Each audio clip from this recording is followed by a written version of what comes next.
Dear viewers, इस video का बस सिर्फ एक ही मतलब है कि अगर आप घर पर कोई भी हीटर बनाना चाहते हो तो उस हीटर में जब आप कॉइल्स को एक दूसरे के साथ कनेक्ट करोगे तो उनको पैरेलल में कनेक्ट करना क्यों? क्योंकि जब आप वोल्टेज को कांस्टेंट रखो। पिछला जो वीडियो मैंने अपलोड किया इलेक्ट्रिसिटी पार्ट 2, उसमें एक सवाल मुझे किया गया है कि भाई अगर हमारे पास दो वायर के टुकड़े होंगे जिनकी लेंथ, क्रॉस सेक्शनल एरिया और मटेरियल सेम होगा तो उनकी रेजिस्टेंस भी सेम होगी, यानी कि आर। हमें पता ही नहीं है उनकी रेजिस्टेंस क्या है तो आर ही रखेंगे। याद रखना उनकी जो रेजिस्टेंस होगी वो आर है। तो फिर जब भाई हम उनको पहले सीरीज में कनेक्ट करेंगे और उसके बाद पैरेलल में कनेक्ट करेंगे, जो उनका हीट रेशियो होगा वो क्या आएगा?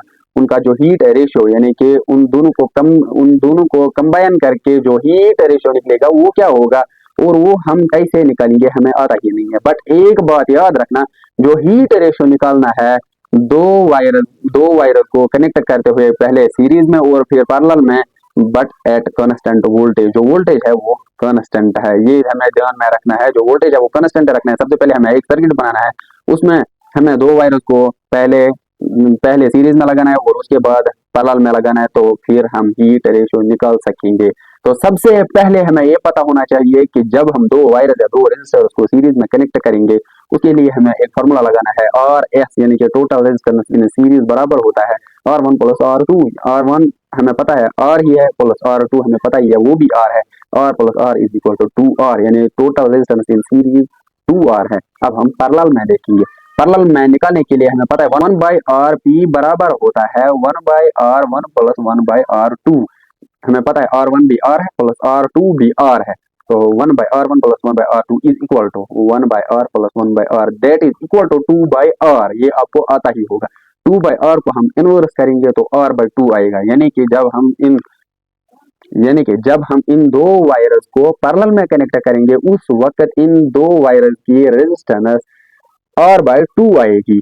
लेकिन जब हम इनको सीरीज में कनेक्ट करेंगे, ये जो आप रेड कलर की दो वायर देखते होंगे जिनकी लेंथ, क्रॉस सेक्शनल एरिया और मटेरियल सेम है, इनको सीरीज में कनेक्ट करने से 2R होता है। अब आपने ये देख ही लिया होगा कि सीरीज में कितनी रेजिस्टेंस आई, यानी कि 2R, पैरेलल में कितनी रेजिस्टेंस आई R बाई 2।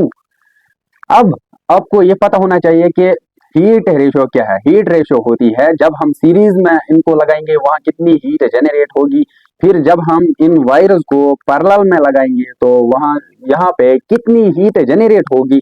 इन दोनों को कंबाइन करके हमें देखना है कि कितनी हीट ओवरऑल कंबाइन करके जनरेट हो गई, दैट इज हीट रेशियो। लेकिन हमें पता होना चाहिए कि हीट रेशियो निकालने के लिए कितनी फार्मूलाज है। मैं ही बताता हूँ। हीट रेशियो निकालने के लिए दो फार्मूलाज है। अगर कांस्टेंट वोल्टेज पर निकालनी है तो हमें H is equal to V square divide by R into T लगाना पड़ेगा। लेकिन अगर हमें कांस्टेंट करंट पर निकालना हो, कांस्टेंट करंट पर आपको पता ही होगा H is equal to I square और T फार्मूला लगानी पड़ेगी।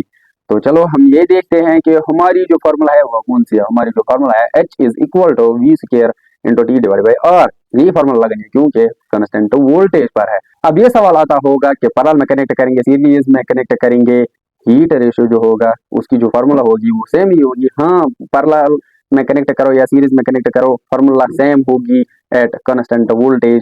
आप पैरेलल में कनेक्ट करो या सीरीज में कनेक्ट करो, हीट रेशियो की जो फार्मूला होगी वो सेम होगी एट कांस्टेंट करंट, यानी कि H is equal to I square और T की फार्मूला लगानी है। यहाँ तक के हमें इस वक्त ये वाली फार्मूला लगानी है H is equal to V square into T divided by R। हमें ये देखना है, हमें हीट रेशियो निकालना है HS बाई HP लगाएंगे। जब हमें सीरीज रेजिस्टर्स की हीट रेशियो निकालनी है तो HS से डिनोट करते हैं। जब हम हीट रेशियो पैरेलल रेजिस्टर्स निकालते हैं तो HP लगाते हैं, HP से डिनोट करते हैं उसको। फिर हमें अगर हमें रेशियो निकालना है HS बाई HP लगाएंगे। HS की जो फार्मूला थी वो आएगी VS square into T divided by R divided by whole divide by HP की जो फार्मूला आएगी वो आएगी VP square into T divided by R।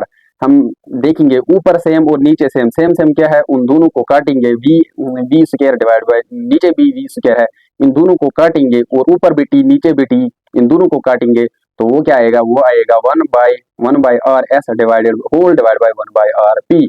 1 by R P को रेशनलाइज करेंगे, ऊपर लेके जाएंगे तो वो आएगा R P divide by R S. H S by H P is equal to R P divided by R S. ये मैं जबानी कहता हूँ इसलिए थोड़ी सी गलती होती है, माफ करना अगर कहीं पे गलती होगी, लेकिन ये पूरा ठीक है। अब हमें पता है आर पी क्या था और आर एस क्या है, ये दो वैल्यूज डालेंगे तो हमें पूरा हीट रेशियो निकलेगा। R P by R S का वैल्यू आपको पता ही है, आर पी का वैल्यू था R by two whole divide by R S का वैल्यू आपको पता ही है टू आर, लेकिन टू आर के नीचे कुछ भी नहीं है तो वन डालेंगे, ये बन जाएगा R by two whole divided by R S by two, two R divided by one. तो इस two R divided by one को ऊपर लेके जाएंगे तो ये बन जाएगा वन बाई टू आर। फिर हम इस r को 1 के साथ मल्टीप्लाई करेंगे तो r बन जाएगा, whole divided by 2r into r के साथ मल्टीप्लाई करेंगे तो ये बन जाएगा 4r। 4r में से r नीचे और ऊपर वाला r काटेंगे तो पूरा 1/4 आएगा। अब जो इस क्वेश्चन का आंसर था वो 1/4 था, ये मैंने पूरा आपको समझाया 1/4 ये कैसे आया है। लेकिन अब हम ये समझेंगे कि इसका मतलब क्या है। हमने हीट रेशियो देखा था, हमारा जो आंसर आया 1/4, और लेकिन जब हमने रेशियो की बात की वहां पे हमने लगाया था H S by H P, यानी कि heat ratio in series divided by heat ratio in parallel.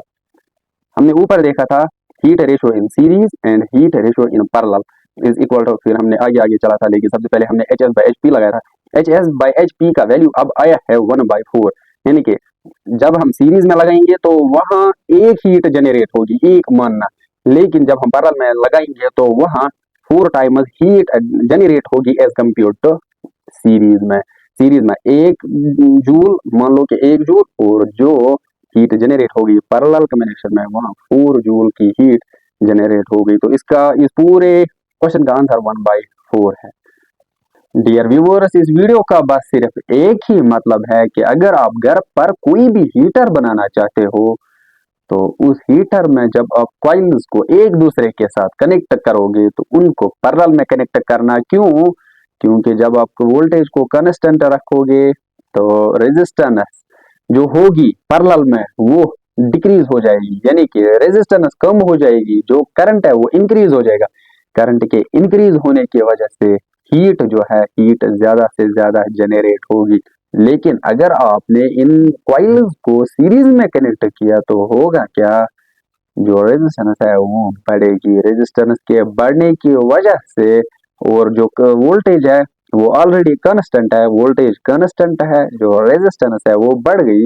Resistance के बढ़ने से करंट कम हो जाएगा, करंट के कम होने से जो हीट है हीट कम जनरेट होगी। तो ये था हमारा आज का वीडियो, मिलते हैं दूसरे वीडियो में, तब तक के लिए अल्लाह हाफिज। वीडियो को लाइक, शेयर और सब्सक्राइब जरूर करना, क्योंकि जो आने वाले वीडियोस होंगे वो बहुत ही इंपॉर्टेंट और इंफॉर्मेटिव होंगे, ऑल अबाउट एजुकेशन रिलेटेड।